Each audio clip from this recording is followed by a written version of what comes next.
You're listening to City of Muses on Paris Underground Radio. Hello, and welcome to City of Muses, a brand new podcast on the Paris Underground Radio Podcast Network. I'm your host, Jennifer Garrity, and each week I'll be sitting down with an artist or creative to talk about what inspires them, what their creative process is like, and how Paris fits into it all. My guest this week is painter, photographer, filmmaker, illustrator, and audiovisual artist Leslie McAllister, who also creates sound works and performance art pieces under the stage name Lesteria. Leslie's artwork has been exhibited in Pittsburgh, Santa Fe, Toronto, Cairo, Berlin, and Paris. And her film work has been screened at the Santa Fe Film Festival and in the Short Film Corner at Cannes. Currently, Leslie is continuing her Lost Art project, which is also being developed into a book, and is creating an album of her sound pieces, in which she creates atmospheres by blending multiple layers of her own voice with field recordings and instrumentation. Hello, Leslie. Thank you so much for joining me today. Oh, hi, Jennifer. Thank you so much for having me.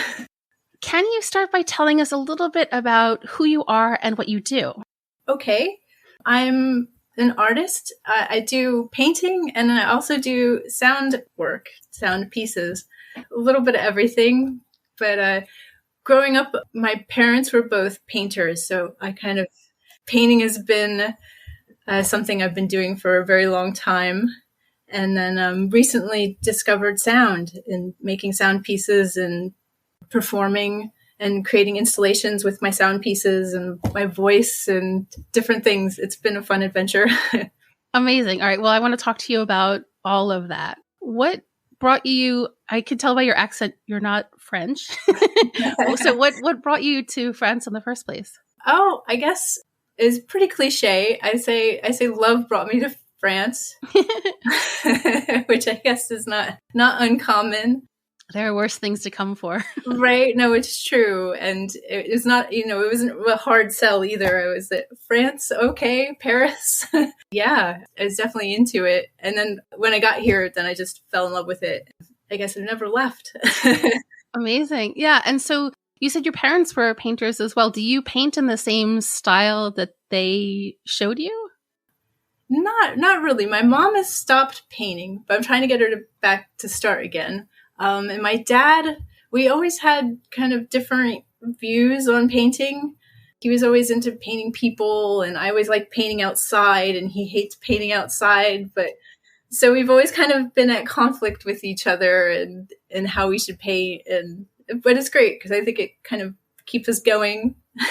Are you drawn to the same color palettes? Not really. It's kind of funny. I guess when I first started painting when I was much younger, I was really into Matisse and I loved colors and I would paint with all the colors, everything colorful all the time. And then I kind of drifted away from that for a little while into a very kind of monochrome palette. And my dad he's very colorful. I guess he's always been very colorful. And now I'm kind of coming back into colors. I've been doing my last series of paintings. I call them plein air abstracts. And I feel very inspired by nature and the surroundings, and I pull a lot of the colors from that. And they're getting more colorful again. Are those some of the paintings that I saw in your performance pieces? I have performed with them, and I've done an installation with some of them. Actually, the installation was kind of the inspiration of how they came into being, because I've always worked on stretch canvas. So, and during the pandemic, having a lot of time and space that I don't normally have, I started experimenting with taking the canvas off the stretchers and then doing some installations, some kind of immersive paintings with the sound. So you can kind of go into it, kind of like entering the painting. And then I kind of started exploring that more and adding wire to the canvases so that then I take them outside and I plein air paint outside on location with them, and then I can kind of bend them and shape them when I'm out there. So that at the end, they're maybe more sculptural in the end than a traditional like flat canvas. That's amazing. And do you know what they're going to be in the end? Like, do you have an idea, or does it just sort of happen as you go? No, it definitely happens as I go. I take the inspiration from being in the situation or the place. And a lot of times, like, I do this with my sound pieces too, where I collect found sounds. So I'll be recording sounds. Sometimes I'll record sounds while I'm out painting and then kind of create sound pieces from that experience also. Interesting. So there's sort of a conversation between the place you're in and the sounds you hear and the thing you're creating. Right. Yeah, definitely. Yeah. So that's what kind of the inspiration for the more immersive pieces that I've been able to kind of create and install installations, which has been interesting. It's been fun. Do you remember, was there like a painting that you did when you were little that made you think this is what I want to do with my life? Or was it always just a part of you? It's a good question. I think maybe when I was really little and I'd paint with my parents and they would paint with oil paints and they would never let me paint with oil paint because they're like, oh, you're too young. It's too messy. And so the first time I did an oil painting, I was so proud and I loved it. And I think that was the moment maybe that I was hooked. I was like doing the thing I wasn't allowed to do. How old were you? Oh, gosh. I'm not sure. I must have been maybe 10, something like that. Yeah, I think you sound like the daughter that my mom wishes she had, because my mom is an artist and she always wanted my sister and I to paint, and we don't. Oh. See, no, she didn't want you to paint. Maybe that's how it worked for me. You're like, no, you shouldn't do that. And I'm like, yes, I should. I think you're probably right. Yeah. And it's been fun too, actually thinking about ages and looking back at, because I was looking at some of my earlier paintings. Just last year, I had a show with my dad last summer, which was a fun and interesting experience to have my paintings next to his. My paintings have now gotten very abstract and they've become more three-dimensional, and his are very surreal and he's very pictorial and very narrative. It was kind of fun to merge those worlds, but I was like pulling out old paintings too from back then and looking at like the first painting. Yeah, that's amazing. Yeah, it was interesting. How cool to have a show with your dad. Yeah, it was definitely something I've always wanted to do and couldn't believe it had happened. So it was great. Do you find that the art that you've created has changed by being in France? Oh, great question. I imagine most definitely. I think being exposed to so much art and art history too. I feel like the art history that I'm exposed to in France and in Paris, I don't know. I feel like I didn't really get a lot of it when I was growing up. I feel like I got a lot of, especially my dad, very into American painters, American art history. And I kind of missed a lot of what was happening in the European stuff. And I feel like that's had a huge influence on me and maybe my ability to experiment and try new things or try different things or just kind of keep pushing myself. Yeah, I find it to be, I agree with what you just said. I think that there's something about art and art history and even just history in general that's so accessible here. Yeah. Like it's in your face. You almost have to ignore it to not notice it, Right. Yeah. Which I think is really fabulous. Yeah. I've been so thankful to be in Paris and to be just so close to museums and the access to all that information and the depth and the willingness to discuss it. I feel like is much more accessible here than my experience in America had ever been.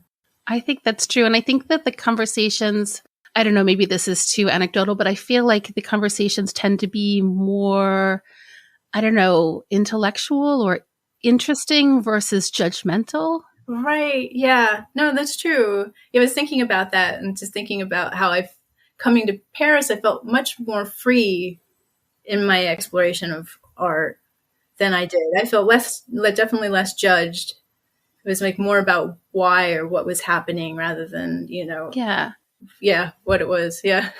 Yeah. That's one thing that I talk about a lot is that I feel like being a creative person here, people are more interested in your process and what you're doing and less hung up on the final result and the accolades that it's gotten. Right. Yeah.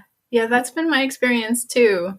Or even trying to frame it, like some of my newer paintings I showed with my dad, and a lot of people were didn't quite know what to do with what I was doing, and they kept wanting to put it in a box. And a couple people mentioned textile art, but I'm like, well, it's a painting because I painted it.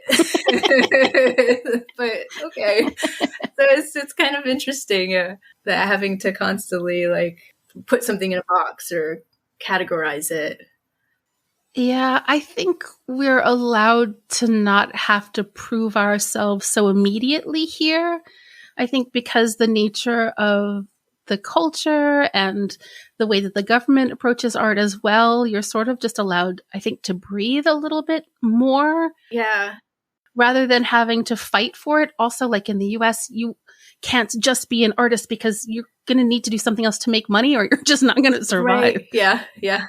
They're like, oh, what's your day job or what do you do for a living? Yeah. It's like, well, no, doing this art thing. It's the main thing. Yeah. Yeah, it's true. It's much more. Yeah. The art community here is just, yeah, it gives you a strength and that freedom to be an artist and to not feel embarrassed about it. Yeah. Do you think there are things about being here that restrict you or hinder your art in any way?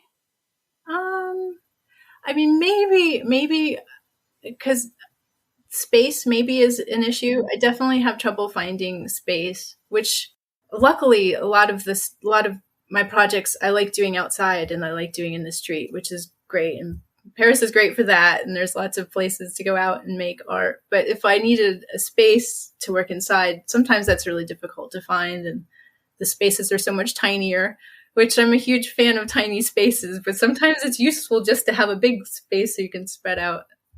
So that leads me to your lost art project. Yeah. Which I think is so interesting. Can you tell us a little bit about that? Actually, yeah. My lost art, I started a few years back because I'm a bit of a pack rat. So I was finding lovely trash objects in the street, which Paris is amazing for that. There's so much wonderful stuff you can find in the street. And I was taking it all home with me. And I realized, what am I going to do with all this stuff? And so I decided, I'll paint on it. And I'll go back to the places where I found it. I'll do a scene on the piece of trash of the scene and leave it out in the street for people to find. My hope is that it catches their eye and they take it home with them. And I put a web address on the back so that if they feel so inclined, they can contact me and let me know what happened to this object I've created and left in the street.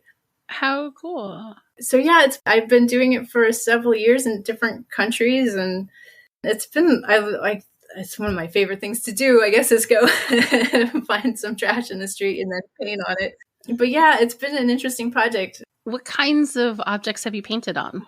I try to find like different kind of shapes and sizes, but I've done everything from like a guitar. I found an old guitar on the street. Oh wow! Like a TV screen, a laptop, like weird pieces of wood and stuff. I guess just all sorts of different stuff. A toilet seat. I did a toilet seat. It was kind of funny, but.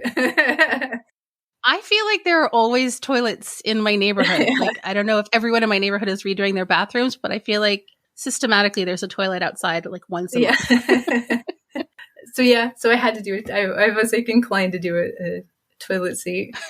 I think I did that. I did the toilet seat by Trocadero, or is it Trocadero, or with the Statue of Liberty. It's on the island? Yeah. Yeah, the Elysian, yeah. Yeah. Oh, cool. That was a fun one to do, yeah. That's where you left the toilet seat? Yeah, that's where I left it. Okay. I never heard anything from it. I don't know what its fate was, unfortunately. Curious about what's going on in Paris right now? My second podcast, Don't Miss This, takes you beyond the typical and the obvious with a weekly roundup of the best of what's happening in Paris each week. Never wonder what you're missing out on again. Listen now to Don't Miss This on parisundergroundradio.com or wherever you listen to podcasts. We'll be right back with City of Muses after a word from our sponsors. And now, back to City of Muses on Paris Underground Radio. Do you paint them on location or do you paint them and then bring them to the place? I paint them on location. I would go to the location and paint the scene on them, and then then take it home with me, let it dry, and then bring it back. And I have a blog too, so I would kind of create a blog post about each one. And then I'd leave it and I'd post the blog post. And I had people going out and looking for them. Oh, cool. And so that's a lot of them I know were picked up, because I know people who they would write in and say they went to look for it and it was gone. But a lot of them I didn't hear back from, but I've heard back from quite a few. Which is kind of exciting too, to hear back and to find where this object has gone to in its new home. And yeah, it's a nice idea, something that was used up that you picked up and gave new life to, and now someone else is treasuring it. Yeah. That's cool. Well, yeah, it's funny too, like thinking about trash and finding stuff in the street, and then also like being in the art world and thinking about galleries and people going to a gallery to buy a painting. And it's like, well, who decides what painting should be in a gallery, and like how much did it cost, and what does that all mean? And I kind of like the idea of doing like a grassroots almost, just leaving the art in the street for people to find. And if they decide that has a value to them, or they find it as art or useful or something they want to take it home with them, I thought it kind of interesting to ask the question of like, how do we decide the value of that? How did it feel the first time that you left a piece and walked away from it? Oh, it was really sad. It was really, really hard. Imagine. Yeah, I think too, I'm very sentimental.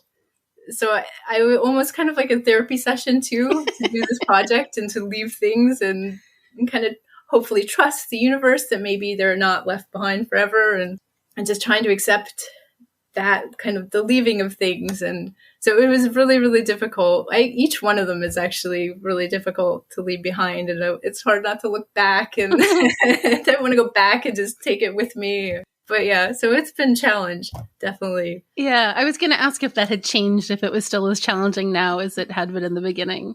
Yeah, it's always a challenge. I don't think it's gotten any easier. So I don't know, as a therapy, I don't know if it's really working, but it's a longer term therapeutic right. But I guess I've kind of accepted it. It is exciting to see somebody find it. So that's kind of significant, I guess. And you said you've done this in a number of different places too, different countries even. Yeah, I did. I did some in Egypt. I did an artist residency down there and did some in Egypt. And that was interesting, because I guess they have a whole different take on trash and how trash is used in their society. So it's actually really hard to find discarded objects to paint on, because everybody was using everything they have. They recycle kind of pretty seamlessly. So I did manage to find some few small pieces of wood and left some paintings, and they disappeared, but I never heard anything back. And then also did some in the States, some back in my hometown, and in different places in Pennsylvania, and then in England. I think I did one in London, and yeah, a little bit of everywhere. Have you had different reactions from people in different places when you're creating these pieces? I think mostly curiosity. It was interesting in Egypt. I did one on Tahrir Square, and everybody was a little bit scared for me to go to Tahrir Square and do a painting at Tahrir Square. So that was kind of an interesting, because I guess it wasn't too long after they had, the uprisings and stuff. So they were a little bit, but that was fine. It was good, actually. Yeah, mostly supportive. Every once in a while, Egypt was a little bit volatile. There was a couple of moments like that. And there was another moment where I was painting on a bridge that kind of turned into a little bit of a chaotic moment. But mostly people were really intrigued and curious. And so I would have a little card and be like, here, you come back and get it, come get the painting when I'm done. I'm so curious. I want to know who's picking up your pieces and what they're doing with them. And well, it's fun, actually. I'm compiling a book that I hope to put it all together in a book format and release in the fall. So I'm hoping to collect all my photos and photos that people have sent me of their pieces in their new homes. And oh, cool. So I'm really excited about that. Amazing. Well, keep me posted when that happens, and I'll add the information into our show notes so that people will be able to find that Oh, when it thanks. comes Yeah. out. Yeah. No, that's very cool. I feel like that now I'm so curious. I kind of need this book. I need to know what happens next. It's true. I guess it's another way for me to be like sentimental. I'm like, oh, I get to see it all again. That's true. Now you get to hold on to them all at once in one place. Yeah. Yeah. I don't know if this is the most successful therapy. Right? No. But I'm learning things. It's the most important thing. Well, so we've talked a lot about your visual work, but I'm really interested in these soundscapes that you create. How did that come to be? Yeah, interesting question. I guess I started recording sounds when I go different places and I'd hear sounds that really reminded me of a place. And I was kind of started collecting, and I had this collection of sounds. And then when I was in Egypt, actually, I did a residency there. One of my projects was running with women in Cairo, just to see like what was it like to be a woman to run in Cairo and how did it feel. And I interviewed women while we were running. And then when we were finished running, I kind of made a compilation kind of soundscape of the experience of with their questions, but also the sounds of the streets and our breathing. And that really kind of got me hooked on creating these soundscapes and sound pieces. So when I went back home, I started to kind of mess around with that. And I ended up recording myself, where I started just kind of talking about different thought processes and different ideas of the place, and kind of creating like a lattice work of like different thoughts and narratives that's going on inside me when I'm thinking about a place or a thing or a question. And it kind of just came out of that. And does that start with the sounds in the place, or a word that you have, or an idea in your mind? It started with the sounds of the place, and now it's kind of grown a little bit. So now I kind of either will start with maybe an idea or a question, and that'll remind me of a place, and I'll bring some of those place sounds into it. And then I've kind of tried to there's melodies now that are appearing and different kinds of weird soupy things. So it's kind of, it has like a couple different starting points, and then they all come together. It's an interesting process. I feel like it's new. It's all kind of new for me. And how did that grow into your performance pieces? Well, I guess with the installation I did in Cairo I played the sound with portraits of the women that we had gone running. So that kind of the idea of like having the sound in the space in an installation, I think it kind of came from there. And I started performing with it since my voice has become kind of a major part of it. So I started kind of adding myself to either the installation or performing with pieces and different things. Yeah. And then I was just most recently, I guess, performing myself just on stage with a projection also. Yeah, that's what I saw. I looked at some of your videos. So that's what I was looking at. It made me curious to see how the whole thing came to be. Yeah. So ideally, I imagine myself always in an installation performing. But so I always kind of try to find ways to, how do I bring the installation to this place? And like, maybe I can do it through a series of like images in a video. Because I've done a lot of videos where I have multiple me's kind of imitating the voice and different things, kind of a soup. Speaking of multiple me's, so you have an alter ego, is that correct? Right. Well, I guess this person encompasses all of my different narratives I call Lesteria. And how did you get the name Lesteria? Playing off the idea of hysteria and female hysteria and kind of like the silencing of women's voices and behaviors and kind of meshing that, especially because I kind of feel like my Lesteria persona gives me the freedom to explore all those voices and let that all out. So it's kind of been a mesh of that. That's funny. You know, my tag or whatever my username is Jennyphoria, and it came from the same thing with euphoria. Oh, nice. And combining my name with that, this like phoria idea. Yeah. So it's interesting. Yeah, cool. Yeah, I feel like a way to reclaim it, right? And just like to give it a sort of energy that I kind of wish I had, you know? Right.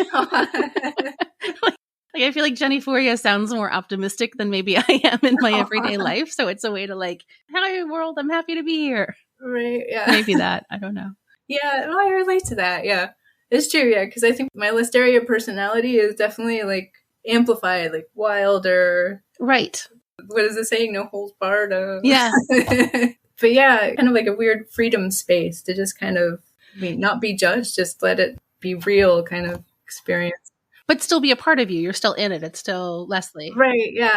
It's still all me. And it's like they're all me, kind of like different trains of thought, different perspectives on different ideas or different views. And sometimes my voices will kind of play off each other, and I guess the conflicts one might have, and whether you should stay or should you go, or how do you make that decision, and just kind of like whole decision-making process kind of put out there. Yeah. Amazing. Well, I think it would be really great if we could hear a little bit of one of these soundscapes. Yeah, definitely. My gravity being too great for me, that I can't break free. Negative. I can't reach the people around me. Negative space. Ripples. I feel like a black hole. Negative space. Drifting into the deep produced space by violent events. Negative space. You've already happened. That I am. I am negative. I worry. I'm here. You should be careful. It's dangerous out there. Negative space. When you go outside to face the big black nothing. Fabulous. So what are you working on at the moment?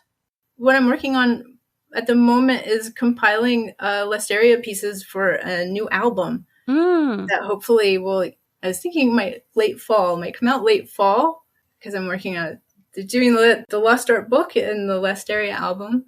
Cool. So this will be like a musical album of your different pieces. Right. Yeah. Basically kind of trying to put it into some sort of format to kind of release it. Yeah. I've done a couple of EPs as Lesteria.